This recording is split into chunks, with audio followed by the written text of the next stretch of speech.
ये बताना चाहता हूँ कि देश जो है ये अशोक का था, बुद्ध का था, और अशोक का देश को, अशोक के देश को, मौर्य वंश के देश को, हमारे पुरखों को देश को धोखे से, छल से, कपट से छीनने का काम किया मनवादियों ने, उसे कब्जा करने का काम किया है।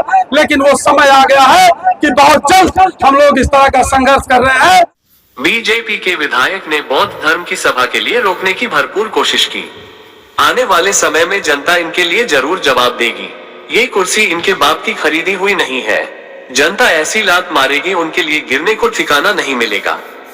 आज मोस्ट निदेशक ने करौंदी कला में कार्यक्रम को संबोधित किया। सुल्तानपुर, आज दिनांक 2 अक्टूबर 2025 को बुद्ध विहार अमरेमू करौंदी कला में अशोक धम्म विजय दशमी के अवसर पर मोस्ट निदेशक शिक्षक श्यामलाल गुरुजी ने संबोधित किया।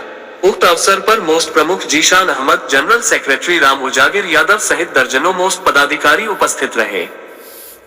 उल्लेखनीय है कि उक्त अवसर पर कादीपुर के बीजेपी विधायक ने श्यामलाल गुरुजी की स्पीच को रोकने का असफल प्रयास किया, जिसका जवाब आगामी चुनाव में उक्त विधायक को मोस्ट के लोग अवश्य देंगे। बीजेपी वाले नहीं चाहते कि बौद्ध धर्म आगे बढ़े। ये बौद्ध धर्म को एक बार फिर खत्म करना चाहते हैं। इसका मुख्य कारण क्या है? मनुवादी दशहरा के रूप में रावण का पुतला दहन करते हैं, पर बौद्ध धर्म के अनुसार दशहरा के दिन सम्राट अशोक ने कलिंग पर विजय प्राप्त की थी।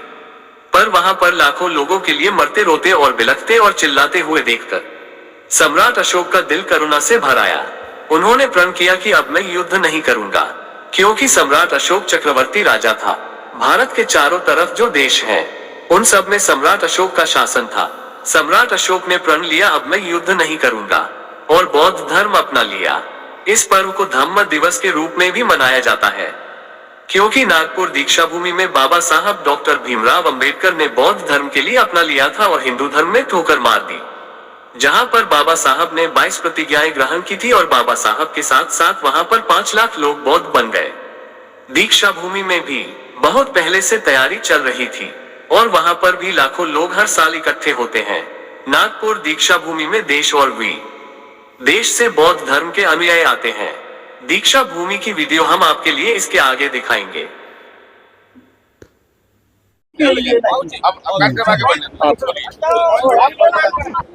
बंधुओं,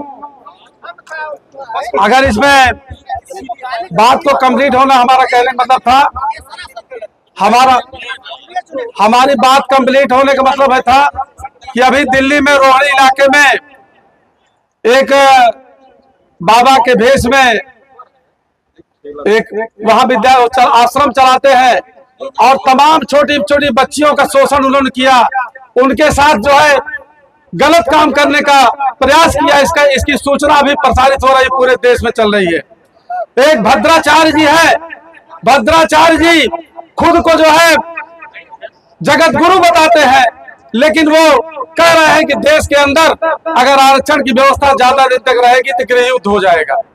इस तरह की बातें बोलने वाले, हमारे मनवाद की व्यवस्था के पोषण करने वाले, संविधान का विरोध करने वाले, वो हमारे हमदर्द नहीं हो सकते। इसलिए ऐसे लोगों के प्रवचन, ऐसे लोगों की कथा भागवत सुनने की जरूरत नहीं है। हम ये अपील करना चाहते हैं कि अगर कोई भी व्यक्ति बाबा साहब का अपमान करता है,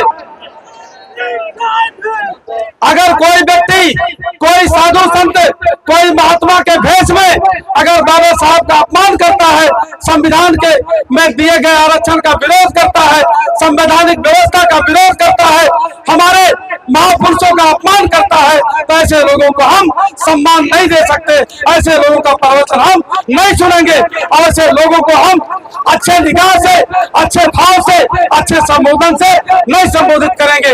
मैं ये बताना चाहता हूँ कि देश जो है ये अशोक का था, बुद्ध का था, और अशोक का देश को, अशोक के देश को, मौर्य वंश के देश को, हमारे पुरखों को देश को धोखे से, छल से, कपट से छीनने का काम किया मनवादियों ने, उसे कब्जा करने का काम किया है।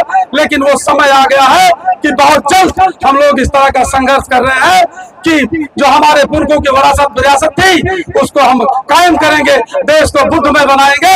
देश में भारत के संविधान में जो व्यवस्था दी गई है उस लोकतंत्र के अनुक्रम में हम लोग देश को अपने जो है पुरखों की विरासत को हासिल करेंगे। इन्हीं शब्दों के साथ अपनी वाणी समाप्त करते हैं। जय भीम, नमो बुद्धाय। इस वीडियो को लाइक करें, हमारे चैनल को सब्सक्राइब करें और बेल आइकन जरूर प्रेस करें हमारी न्यू वीडियो सबसे पहले देखने के लिए।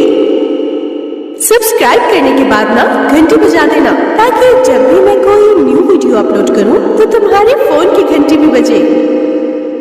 Welcome to our YouTube channel. Don't forget to like, subscribe and share the videos.